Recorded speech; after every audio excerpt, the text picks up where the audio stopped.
Alrighty, so how did we do? Well, we have another screen that we burnt an image into. Vote third party. Some people are not going to like this.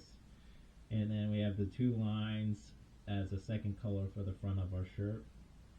I put it back out in the sun to cure the emulsion that was on here a little bit more, and it's still drying, so I'm going to set it aside. But what we've done so far as the introduction and how to screen print, we took a blank 10 by 14 screen, we applied emulsion to it, a thin even coat. We let this sit overnight to dry. Then we took it out, we flipped it upside down, we put a piece of transparency paper that had an image that we wanted to print out on the screen. We stuck that with double-sided tape to the back of this screen backwards. We put a piece of glass on, put a dark background behind it. We propped up a light, a high-powered light, on top of it to expose the now light-sensitive emulsion to the high-powered light. After we put it under the high-powered light for about 12 minutes, we also let it out in the indirect sunlight for about an hour and a half, and that all comes down to what you find is best for your exposure and what type of light you're going to use and how you want to wash it out after you expose it. So once it was exposed, we took it back to our sink and we went through the painful process of spraying it with high pressure, not as high pressure as some places will use, which they'll use a little pressure washer, something like that. We just used the sink, and in about 10 minutes we were able to get this washed out. You can see this screen here, the area where we had our black for our image, all got washed out, and now if we ran ink over it, we could press that through and put that on a shirt.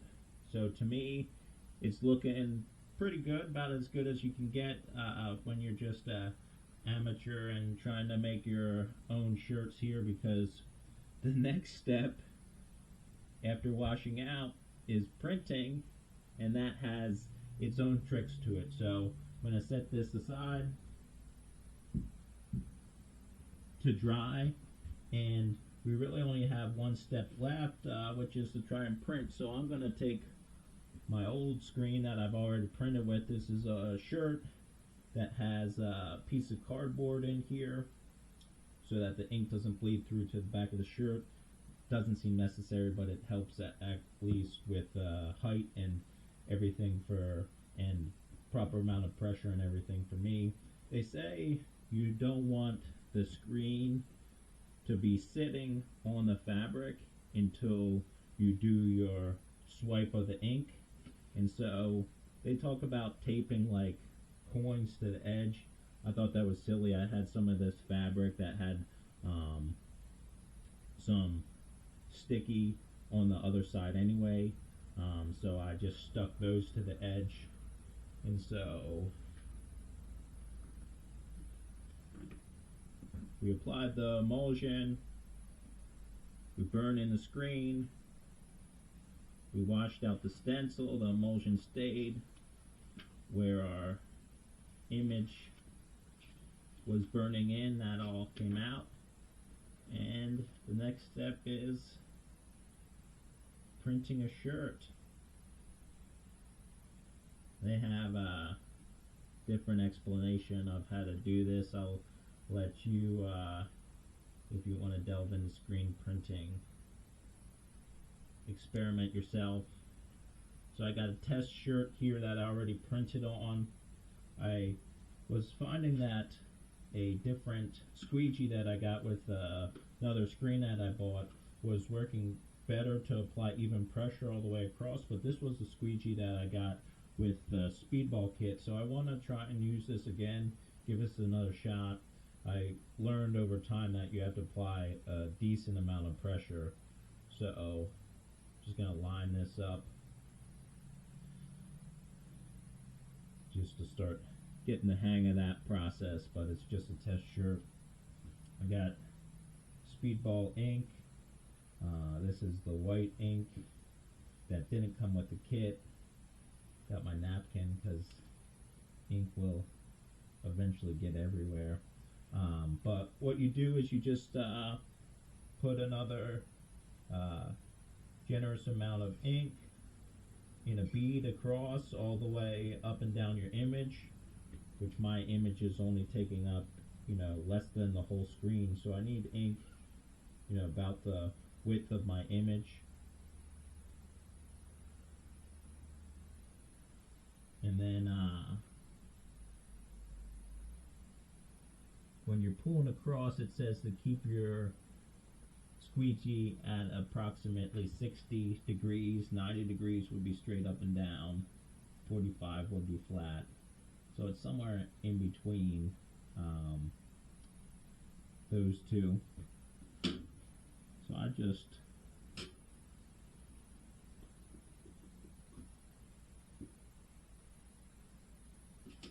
use an old spoon, and you can sometimes get some of this ink back. So they talk about a print stroke across the image,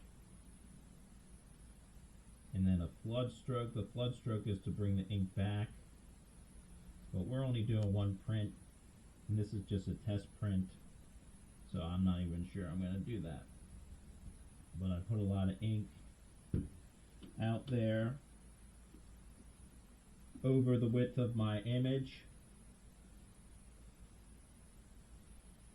They say the amount of pressure in the book is like opening a heavy door. I'm going to put a little bit more pressure than that.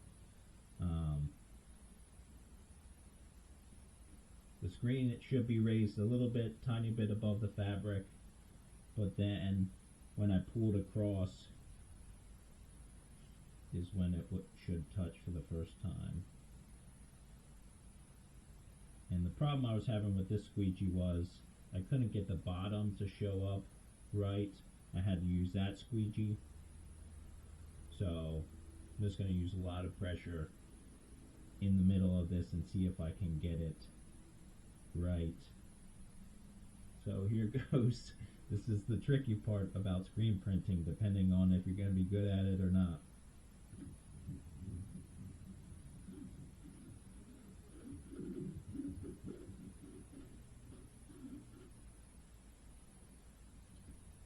See, I missed the bottom part of this, and that's what was happening to me before.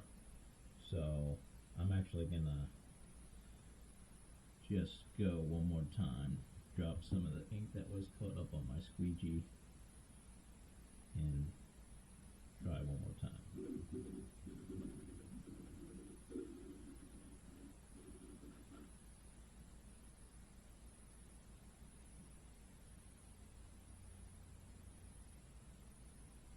The flood stroke that they say is something like this, where you just don't apply pressure and you bring the ink back to one side, and then you set your squeegee down. But I tried to do what it said, so now you just kind of pull the screen up and it will reveal the image on your shirt. And like before, some of the areas are okay. It's not exactly even, so you just got to keep on practicing. I don't really like this squeegee, so I think I'll stick to the other one. Missing a little bit of the G and a little bit of the P. With my new screen that I burnt, I would be able to, once this dries, add two lines, which would be a different color, just give a little bit more, accentuate the front of the shirt a little bit more. But here I am. We made a screen, one step closer to running across the country, hopefully one step closer to maybe having a government that represents the people better, electing the principled people. So if you liked any of the video and perhaps learned a new little skill or some sort of something that you want to try out, a new new and exciting hobby that you may have, go to our website. It's www.forestforpresident.com. That's FOREST for president.com. And you can read about our campaign. You can read the blogs that I'm writing that just kind of give a description of why we're doing the run. And if you feel so inclined, you want to represent the Gump 24 campaign, you want to get your own merch, you can go to our store, and at the store you'll see a place where you can donate and get one of these shirts shipped out to you. Come with a couple stickers, and it will be handmade by our team of volunteers. So thanks for watching, and we'll see you out there.